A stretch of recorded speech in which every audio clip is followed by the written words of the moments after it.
To make sure I can survive this myself, I've lit a fire. Then, it's out onto the ice.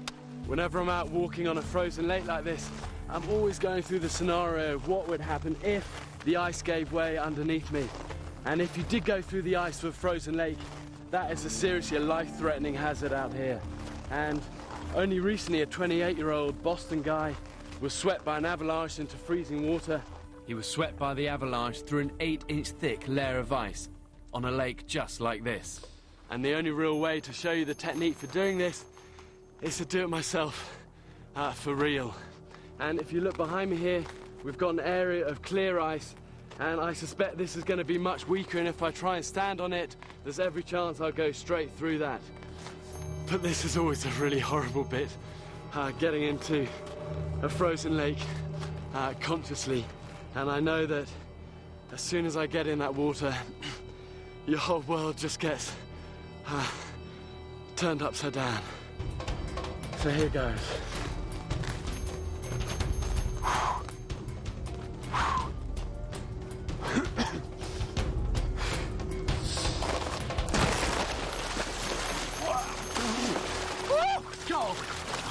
Okay, the first thing I've got to do is try and get some semblance of control back again and fight this sense of shock. And the way I do this is to try and control my breathing and keep calm. But that's easier said than done.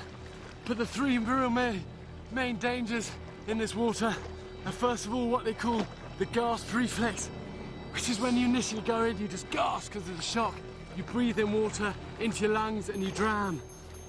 The second danger is cardiac arrest just from the shock of the water.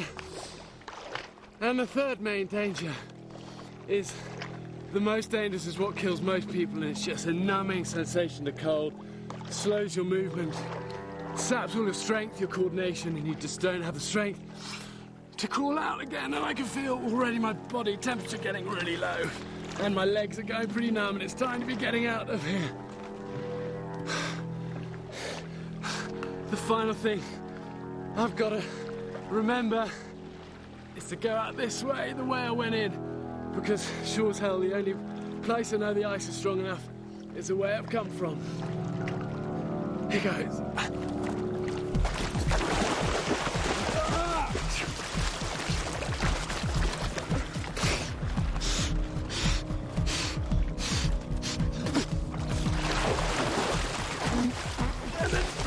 Wriggle like a seal, keep a low sense of gravity not to break the ice. And when I'm safe-ish distance away, get up, and I've got to get these wet clothes off now. I'm going to be losing heat almost 25 times faster than when I'm dry, and this is now my big danger. I've got to get to safety and get dry. I've made it back to the edge of the lake, but I'm getting really, really cold now, and I've had a fire that I started here before that with some wood that I scavenged, but it's gone out, which is just not ideal. And I've just got to get out of these clothes.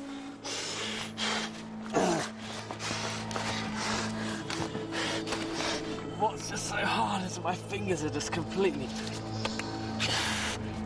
numb on these laces. Okay, now I've just got to get dry, but obviously I've just got no towel. What I can do though is use some of this snow, and even though it looks completely crazy, it's a really good way just to absorb some of the moisture off my body, and then just try and get some blood going. Come on! I've got to get this fire going now.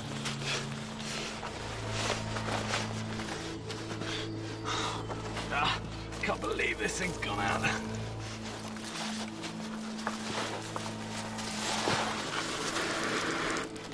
Come on.